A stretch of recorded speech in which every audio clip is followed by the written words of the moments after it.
அனைவருக்கும் வணக்கம். இன்றைக்கி பாவு எப்படி செய்கிறதுன்னு பார்க்கலாம். பூரணை வச்சு பண்ணு எப்படி செய்கிறதுன்னு பார்க்கலாம். 1 டீஸ்பூன் சீனி, அரை டீஸ்பூன் ஈஸ்ட், அரை கப் அளவு வெதுவெதுப்பான பால் சேர்த்துக்கிறேன். பால் இல்லைன்னா தண்ணி வேணால் தண்ணி மட்டும் சேர்த்துக்கலாம்.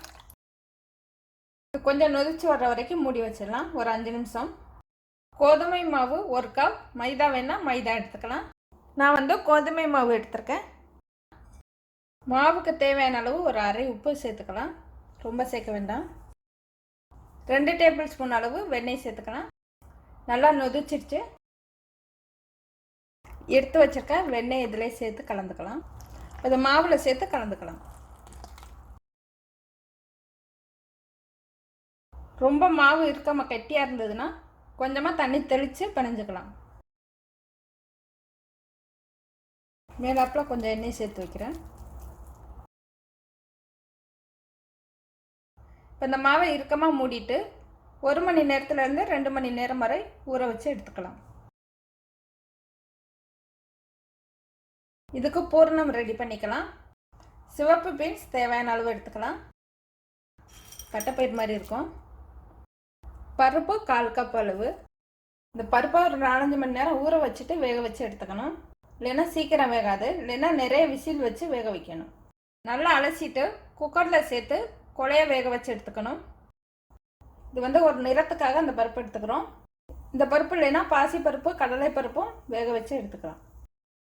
தேங்காய் பூ வேணால் தேங்காய் பூ சேர்த்துக்கலாம். ஒரு 2 டேபிள் ஸ்பூன் அளவு தேங்காய் பூ. ஏலக்காய் தூள் கொஞ்சம். இது அவிச்சு தான் எடுக்க போகிறோம். அதுக்கு எந்த மாதிரி பாத்திரம் எடுத்துக்கணும். நான் இட்லி தட்டு எடுத்துக்கிறேன். பட்டர் பேப்பர் வச்சுக்கலாம். கொஞ்சம் மசிச்சுட்டு எடுத்துக்கணும். மசியல் பண்ணி எடுத்துருக்கேன். இனிப்புக்கு தேவையான அளவு சீனி, கருப்பட்டி, வெல்லம் எது வேணாலும் சேர்த்துக்கலாம். சீனி கரைஞ்சதும் இலகி வரும், அதனால கெட்டியாக வர்றதுக்காக அடுப்பில் வச்சு கலரலாம். வாசத்துக்கு எடுத்து வச்சுருக்கேன் நெய்யிலேருந்து 1 டீஸ்பூன் அளவு சேர்த்துக்கிறேன். சுவையாகவும் இருக்கும், மணமாகவும் இருக்கும். நல்லா கலந்துக்கலாம். நல்லா கெட்டியாக வந்துடுச்சு. அடுப்பு ஆஃப் பண்ணிடுறேன். எடுத்து வச்சுருக்க ஏலக்காய் தூள், தேங்காய் பூ வேணால் தேங்காய் பூ சேர்த்துக்கலாம், சுவைக்காக. பரட்டி விடலாம். நல்லா ஆறுனதும் சின்ன சின்னதாக உருட்டி எடுத்துக்கலாம். கொஞ்சம் சூடாக தான் இருக்குது.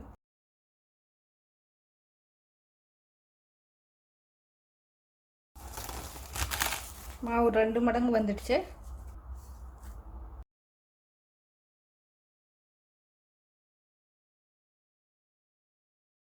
சரியான அளவில் வெட்டிக்கலாம்.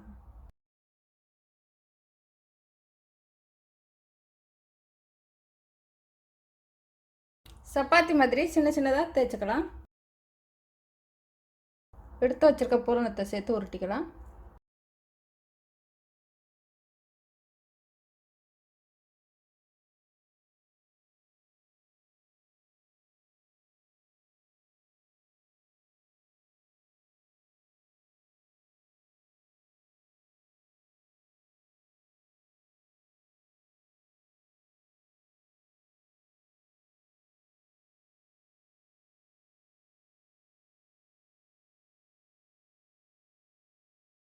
ஒரு 5 நிமிஷம் மூடி வச்சிடலாம். இட்லி பாத்திரத்தில் தண்ணியை கொதிக்க வச்சுட்டு இதில் வச்சு வேக வச்சு எடுத்துக்கலாம்.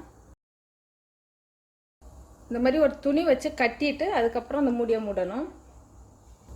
அப்போ தான் வேர்த்து வடிகிற தண்ணி அந்த பண்ணு மேலே வடியாது. ஒரு 8லேருந்து 10 நிமிஷம் வேக வச்சு எடுத்தால் போதும். நல்லா வந்துருச்சு, எடுத்துடலாம்.